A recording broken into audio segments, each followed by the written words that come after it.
السلام عليكم ورحمة الله وبركاته.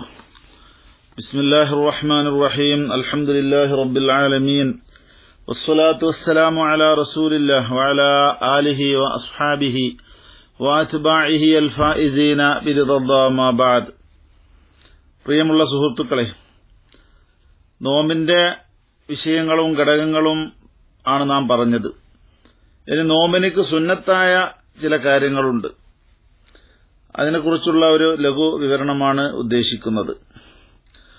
നോമ്പ് അല്ലാഹു സുബ്ഹാനഹു വതആല മനുഷ്യനിക്ക് അല്ലാഹുമായി കൊണ്ട് പ്രത്യേകമായി ഒരു സാമീപ്യം ലഭ്യമാക്കാൻ വേണ്ടി മലക്കുകളുടെ മഹിതമായ വിശേഷത്തിലേക്ക് മനുഷ്യൻ ഉയരാൻ വേണ്ടി, അവർ ഭക്ഷിക്കുകയോ കുടിക്കുകയോ ചെയ്യാത്തവരാണല്ലോ, ആ ഒരു ശൈലി കുറഞ്ഞ സമയം സ്വീകരിച്ച് മലക്കുകളുടെ വിധാനത്തിൽ കുറഞ്ഞ സമയം ചെലവഴിക്കാനും അവരാ വിഷയത്തിലേക്ക് ഉയരാനും വേണ്ടിയിട്ട് അള്ളാഹു വ്യവസ്ഥയാക്കിയ ഒരു കാര്യമാണ് നോമ്പെന്ന് പറയുന്നത്. അപ്പോൾ അതിനു വേണ്ടിയിട്ട് ഒരുപാട് നിബന്ധനകൾ പാലിച്ചുകൊണ്ടായിരിക്കണം ആ നോമ്പുകൾ പുലർത്തേണ്ടത്. നോമ്പ് തുടങ്ങുന്നതിന് മുമ്പ് തന്നെ അവന്റെ ശരീരവും ആത്മാവുമൊക്കെ ശുദ്ധീകരിച്ച് എല്ലാവിധ മോശത്തരങ്ങളിൽ നിന്നും രാജിയായി നോമ്പിനു വേണ്ടി തയ്യാറെടുക്കണം. ഏറ്റവും പ്രധാനമായി തൗബ ചെയ്തുകൊണ്ടും അതുപോലെ ദോഷങ്ങളിൽ നിന്ന് അകന്നുകൊണ്ടും മറ്റ് കക്ഷിവഴക്ക് ഉള്ള ആളുകളോട് പൊരുത്തപ്പെടിച്ചുകൊണ്ടും അക്രമമർദ്ദന പ്രശ്നങ്ങൾക്ക് ഇരയായ ആളുകളോട് പൊരുത്തം വാങ്ങിക്കൊണ്ടും അതുപോലെ എല്ലാ നല്ല കാര്യങ്ങളും ചെയ്യുവാനുള്ള ഒരാത്മാർത്ഥമായ മനോഭാവത്തോടുകൂടെയും ആയിരിക്കണം നോമ്പിലേക്ക് പ്രവേശിക്കേണ്ടത്. അതുപോലെ നോമ്പിൽ പ്രവേശിക്കുന്ന സമയത്ത് എല്ലാ നിലക്കും സഹായ സഹകരണങ്ങൾ എല്ലാവർക്കും ചെയ്യുക, സാമ്പത്തിക ശേഷിയില്ലാത്ത പാവങ്ങൾക്ക് സഹായിക്കാനുള്ള മാർഗങ്ങൾ നൽകുക, ജനങ്ങൾ എല്ലാവരുടെയും മനസ്സുകളിൽ സന്തോഷങ്ങൾ കടത്തിവിടുക, അവരുടെ കൂട്ടുകാരിലും കുടുംബങ്ങളിലുമൊക്കെ വളരെ താൽപര്യപൂർവ്വമുള്ള ഒരു സഹായ സഹകരണങ്ങൾ അവന്റെ പക്കൽ നിന്നുണ്ടാവുക, ബന്ധുക്കളുടെയും സന്താനങ്ങളുടെയും കുടുംബങ്ങളുടെയും കടക്കാരുടെയും വിഷയത്തിലൊക്കെ വിട്ടുവീഴ്ചയും അതുപോലെ അവർക്ക് വേണ്ടപ്പെട്ട വിഭവങ്ങളൊക്കെ എത്തിച്ചു കൊടുക്കുകയൊക്കെ ചെയ്യുക.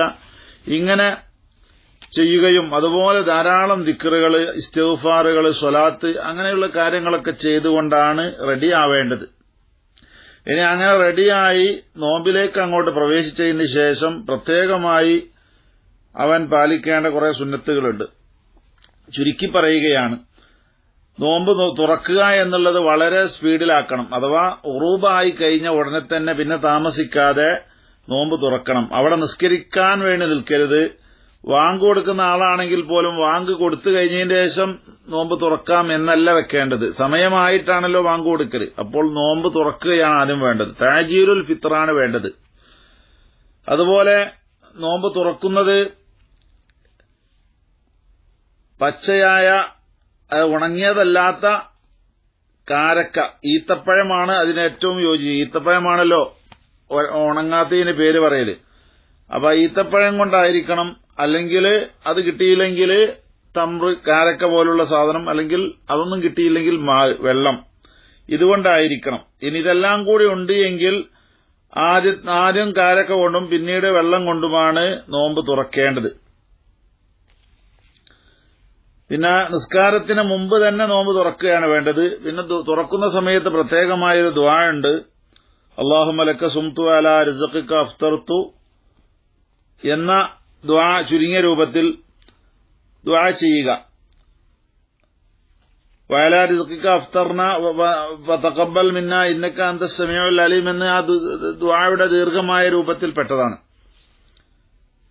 പിന്നെ മറ്റൊരു സുന്നത്താണ് അത്താഴം കഴിക്കുക എന്നുള്ളത്. അത്താഴ സമയത്ത് എന്തെങ്കിലും ഒരു ലളിതമായ ഭക്ഷണമെങ്കിലും കഴിക്കൽ പ്രത്യേകമായ വളരെയധികം പ്രധാനപ്പെട്ട സുന്നത്താണ്.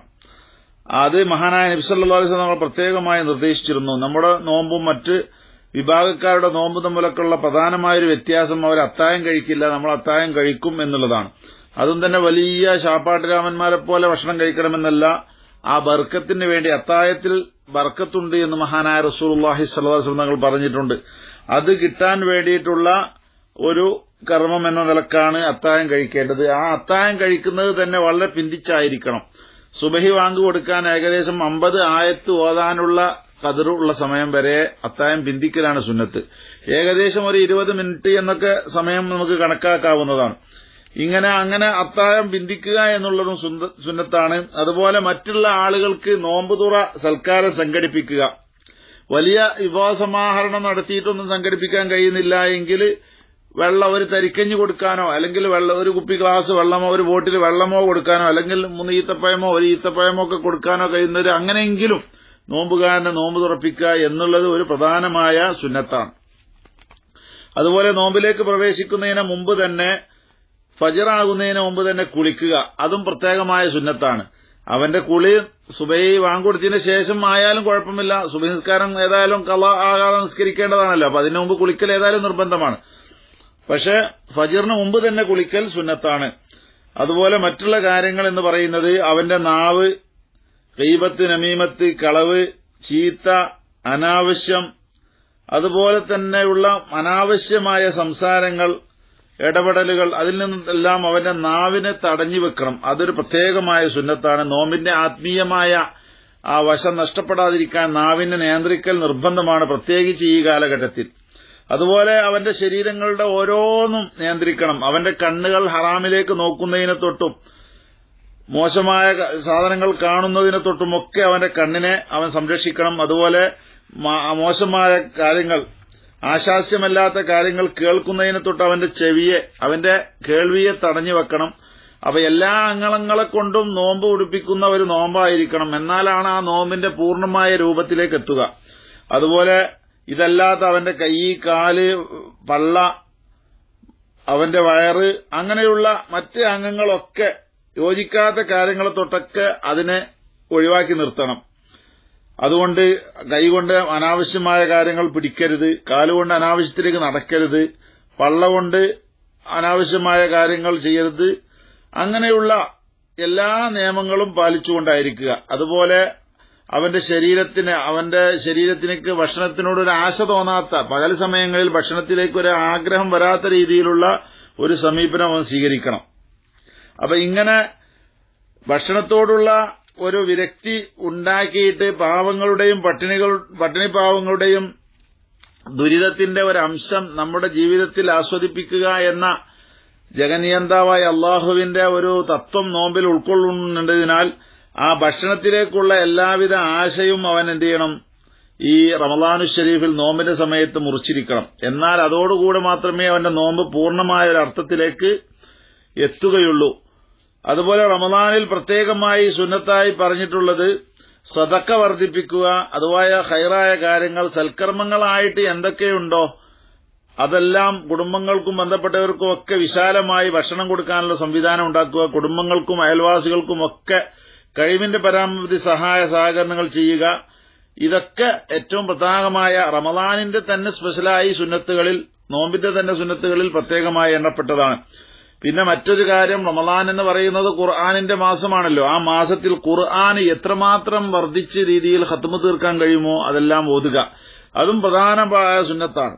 മറ്റ് ഖുർആൻ ഓതലല്ലാത്ത മറ്റ് അദ്കാറുകൾ, ദിക്റുകൾ, തസ്ബീഹുകൾ അതെല്ലാം വർദ്ധിപ്പിക്കുക എന്നുള്ളതും റമളാനിൽ പ്രത്യേകമായി ചെയ്യേണ്ട സുന്നത്തുകളായി ആ കൂട്ടത്തിൽ എണ്ണിയതാണ്. പിന്നെ പരമാവധി പള്ളിയിൽ ചെലവഴിക്കുക, പ്രത്യേകിച്ച് ആണുങ്ങൾ പള്ളിയിൽ തന്നെ സമയം മുഴുവനും, അവസാന 10 നിർബന്ധമായിട്ടും പള്ളിയിൽ തന്നെ ഇഅ്തികാഫ് ഇരിക്കാൻ പറ്റുന്ന, സ്ഥിരമായി ഇഅ്തികാഫിന്റെ നിയത്തോടുകൂടെ പള്ളിയിൽ താമസിക്കാൻ പറ്റുന്ന ഒരവസ്ഥയിലേക്ക് എല്ലാവരും ഉയരുക.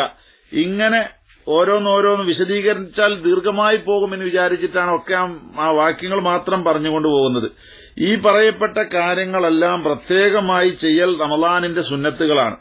എണ്ണുകയാണെങ്കിൽ ഒരു 10-17 സുന്നത്തുകൾ ഏറ്റവും ചുരുങ്ങിയ രീതിയിൽ എണ്ണാനുണ്ട്, ഈ എണ്ണിയ സുന്നത്തുകൾ കണക്ക് കൂട്ടി നോക്കിയാൽ. അപ്പൊ ഇങ്ങനെ ഈ സുന്നത്തുകളൊക്കെ പാലിച്ചുകൊണ്ടുള്ള ഒരു നോമ്പ് നോക്കാൻ കഴിഞ്ഞിട്ടുണ്ട് എങ്കിൽ അവന്റെ നോമ്പിന് നല്ല ആത്മീയമായ വശം ഉൾക്കൊണ്ടൊരു നോമ്പായി തീരും. അല്ല സാധാരണഗതിയിൽ നോമ്പുകാരനാണ് എന്ന് പറഞ്ഞു നടക്കുക, അതുപോലെ വേണ്ടാത്ത രീതിയിൽ സംസാരങ്ങളും ഹറാമിലേക്ക് നോട്ടവും ഹറാമായ കാര്യങ്ങൾ കേൾക്കുകയും, അതുപോലെ അവന്റെ ജീവിതത്തിൽ അതുവരെ ഉണ്ടായിരുന്ന തോന്നിവാസത്തിനും ഇച്ഛകൾക്കുമെല്ലാം ഒരു നിയന്ത്രണവും വരുത്താതെ പഴയകാല അവസ്ഥയിൽ തന്നെ അവൻ റമളാനിലും മുന്നോട്ടു പോകുന്നു എങ്കിൽ അവന്റെ നോമ്പിന് ഒരു ആത്മീയമായ വശം കൈവന്നിട്ടില്ല, റമളാൻ ഷരീഫിൽ അവന്റെ ജീവിതത്തിൽ ഒരു പരിവർത്തനം സൃഷ്ടിക്കുവാൻ അവൻ ഉദ്ദേശിച്ചിട്ടില്ല എന്നെല്ലാം അതിന്ന് മനസ്സിലാകുന്നു എന്നാണ് വ്യക്തമാകുന്നത്. അപ്പൊ റമളാൻ അള്ളാഹുവിന് വേണ്ടി സമർപ്പിക്കാൻ ഉദ്ദേശിച്ച ആളുണ്ടെങ്കിൽ റമളാനിന്റെ ഫറലായ ഘടകങ്ങൾ സൂക്ഷിക്കലോടുകൂടെ ഈ പറയപ്പെട്ട സുന്നത്തുകളൊക്കെ പരമാവധി അവനെക്കൊണ്ട് കഴിയുന്ന രീതിയിൽ ഈ സുന്നത്തുകളൊക്കെ പാലിക്കാനുള്ള എല്ലാ മാർഗങ്ങളും എല്ലാ രീതികളും അവൻ സ്വീകരിക്കണം. അങ്ങനെ സ്വീകരിച്ച് നോറ്റ നോമ്പ് മാത്രമാണ് യഥാർത്ഥത്തിൽ ഒരു കബൂലായ അള്ളാഹുവിന്റെ അടുക്കൽ നാളെ മഹ്ശറിയിൽ നമുക്ക് ഞാൻ നോമ്പുകാരനായിരുന്നല്ലോ എന്ന ഒരു വാക്യം പറഞ്ഞുകൊണ്ട് അവകാശപ്പെടാനും അങ്ങനെ ഒരു ലിസ്റ്റിൽ എന്റെ ഒരു നോമ്പ് കാണാനുണ്ടല്ലോ എന്നൊക്കെ തെരഞ്ഞു നോക്കാനും ഒക്കെ ഉള്ള ഒരു നോമ്പാവുകയുള്ളൂ. അല്ലെങ്കിൽ എല്ലാം വെള്ളത്തിൽ വരച്ചതുപോലെയാകും. അവൻ പേരിന് ഭക്ഷണം കഴിക്കാതെ കുറെ സമയം ചെലവഴിച്ചു, അതേസമയം നോമ്പിന്റെ ആത്മീയമായ അതിന്റെ ജീവസുറ്റ അതിന്റെ ചൈതന്യം നഷ്ടപ്പെടുത്തുന്ന ഒരുപാട് നോമ്പിനോടും അതിന്റെ ആത്മീയ വശത്തോടും സാധൂകരിക്കാത്ത ഒരുപാട് പ്രവർത്തനങ്ങൾ അവൻ ചെയ്തുപോയി എങ്കിൽ അവൻ വെറുതെ ഭക്ഷണം ഒഴിവാക്കുന്നതിൽ യാതൊരു പ്രയോജനവുമില്ല. അവന്റെ എല്ലാ അംഗങ്ങളും നോമ്പിൽ പങ്കെടുത്തുകൊണ്ട് എല്ലാത്തിനും ഒരു അടക്കവും ഒതുക്കവും നൽകുന്ന ഒരു സമീപനം നോമ്പിലൂടെ ഉണ്ടായിത്തീരണം, റമളാനിൽ പ്രത്യേകിച്ചും ഉണ്ടായിത്തീരണം എന്ന അള്ളാഹുവിന്റെ ആ തീരുമാനത്തിന് വിധേയമായിക്കൊണ്ട് റമളാനിൽ അർത്ഥപൂരിതമായ ഒരു നോമ്പ് ആ സുന്നത്തും അതുപോലെ അതിന്റെ മഹത്വങ്ങളും അതിന്റെ എല്ലാവിധ നാനാവശങ്ങളും സൂക്ഷിച്ചുകൊണ്ടുള്ള ആ നോമ്പിന്റെ ചൈതന്യത്തിനെ കെടുത്തിക്കളയുന്ന എല്ലാവിധ വിഷയങ്ങളോടും രാജിയായിക്കൊണ്ടുള്ള ഒരു പൂർണ്ണാർത്ഥത്തിലുള്ള നോമ്പ്, ആ നോമ്പ് നോറ്റെങ്കിൽ മാത്രമാണ് അല്ലാഹു സുബ്ഹാനഹു വ തആല നമ്മോട് നോൽക്കാൻ വേണ്ടി നിർദ്ദേശിക്കപ്പെട്ട നോമ്പ് അഥവാ ഇസ്ലാമിന്റെ ഫർളായ നോമ്പ് നാം നിർവഹിച്ചവരാവുകയുള്ളൂ. കേവലം ഒരു നോമ്പ് അത്താഴം വഹിക്കുന്നു, അങ്ങനെ കുറച്ച് ഭക്ഷണം കഴിക്കുന്നു, പിന്നെ അടുത്ത നോമ്പ് തുറക്കുന്ന സമയത്ത് നോമ്പ് തുറക്കുന്നു, അതിന്റെ ഇടയിൽ അവന്റെ സാധാരണ ജീവിതത്തിലുള്ള പ്രശ്നങ്ങൾക്കും കാര്യങ്ങൾക്കും ഒരു മാറ്റവുമില്ലാതെ തുടരുന്നു എങ്കിൽ അവൻ ഭക്ഷണം ഉപേക്ഷിച്ചതുകൊണ്ട് യാതൊരു പ്രയോജനവുമില്ല, അവൻ വെറുതെ പട്ടിണി കിടന്നു എന്നല്ലാതെ ഒന്നും അവൻ നേടാൻ പോകുന്നില്ല എന്ന് മഹാനായ നബി സല്ലല്ലാഹു അലൈഹി വസല്ലം തങ്ങൾ തന്നെ ഹദീസുകളിലൂടെ നമ്മെ പഠിപ്പിച്ചിട്ടുണ്ട്. അപ്പോ ആ നിയമങ്ങൾ പാലിക്കുന്ന ഒരു നോമ്പായി നമ്മുടെ നോമ്പ് മാറണം. അതിന് ഈ പറയപ്പെട്ട സുന്നത്തുകൾ അതിന്റെ അർത്ഥതലങ്ങൾ ഉൾക്കൊണ്ടുകൊണ്ട് തന്നെ പുലർത്തണം. ഇത് വളരെ ഷോർട്ടാക്കി നമ്മൾ പറഞ്ഞതാണ്. 17 സുന്നത്തുകൾ എണ്ണിയിട്ടുണ്ട്. ചുരുങ്ങിയത് ആ സുന്നത്തുകളെങ്കിലും ലളിതമായ രീതിയിലെങ്കിലും നമ്മൾ ഉൾക്കൊണ്ടുകൊണ്ട് ആ നോമ്പിനെ സമ്പൂർണമായ ഒരു സ്വഭാവത്തിലേക്ക് ഉയർത്താൻ, ഒരു ശൈലിയിലേക്ക് ഉയർത്താൻ നമ്മൾ തയ്യാറാകണം. അല്ലാഹു സുബ്ഹാനഹു വ തആല അത്തരം ഒരു നോമ്പ് നോൽക്കുന്ന സജ്ജനങ്ങളിൽ നാം എല്ലാവരെയും ഉൾപ്പെടുത്തുമാറാവട്ടെ. നോമ്പ് നോൽക്കുകയും അതിന്റെ പ്രതിഫലം ലഭ്യമാകാതിരിക്കുകയും ചെയ്യുന്ന ഹതഭാഗ്യർ, അവർ നോമ്പ് നോറ്റുകൊണ്ട് അവരുടെ വായക്ക് യാതൊരു ലൈസൻസുമില്ല, അവരുടെ അംഗങ്ങൾക്കും അവരുടെ ശരീരത്തിനും അതുപോലെ അവരുടെ പാട്ട് കേൾക്കുന്നതിനും രാഗം കേൾക്കുന്നതിനും അതുപോലെ മ്യൂസിക് കേൾക്കുന്നതിനും യാതൊരു തടസ്സവുമില്ല, എല്ലാം മുറ പോലെ നടക്കുന്നുണ്ട്. അങ്ങനെ ഒരു നോമ്പ് അവനക്ക് വള്ള സഹിച്ചുകൊണ്ടൊരു നോമ്പ് നോൽക്കുന്നുണ്ട്. അങ്ങനെയുള്ള നോമ്പ് കൊണ്ട് പ്രയോജനമില്ല. അത്തരം അർത്ഥമില്ലാത്ത ചൈതന്യമില്ലാത്ത നിരർത്ഥകമായ നോമ്പിനെ തൊട്ട് അള്ളാഹു നമ്മുടെ നോമ്പ് പരമപരിശുദ്ധമാക്കുമാറാവട്ടെ. അതിനുവേണ്ടിയുള്ള പ്രാർത്ഥനയോടൊപ്പം അതിന്റെ മനക്കരുത്തും അതിനുവേണ്ടിയുള്ള ഉത്സാഹവും നമ്മുടെ പ്രവർത്തനങ്ങളിലും നമ്മുടെ കരുത്തുകളിലും നമ്മുടെ നീക്കങ്ങളിലും നമുക്കുണ്ടായിരിക്കണം. എന്നാൽ മാത്രമേ അള്ളാഹു നിർദ്ദേശിച്ച നോമ്പിന്റെ വിധാനത്തിലേക്ക് നാം ഉയരുകയുള്ളൂ. അത്തരം ഒരു നോമ്പ് നിർവഹിച്ച സജ്ജനങ്ങളിൽ അള്ളാഹു നാം എല്ലാവരെയും ഉൾപ്പെടുത്തുമാറാവട്ടെ. വആഖിറു ദഅവാനാ അനിൽ ഹംദുലില്ലാഹി റബ്ബിൽ ആലമീൻ. അസ്സലാമു അലൈക്കും വറഹ്മത്തുള്ളാഹി വബറകാതുഹു.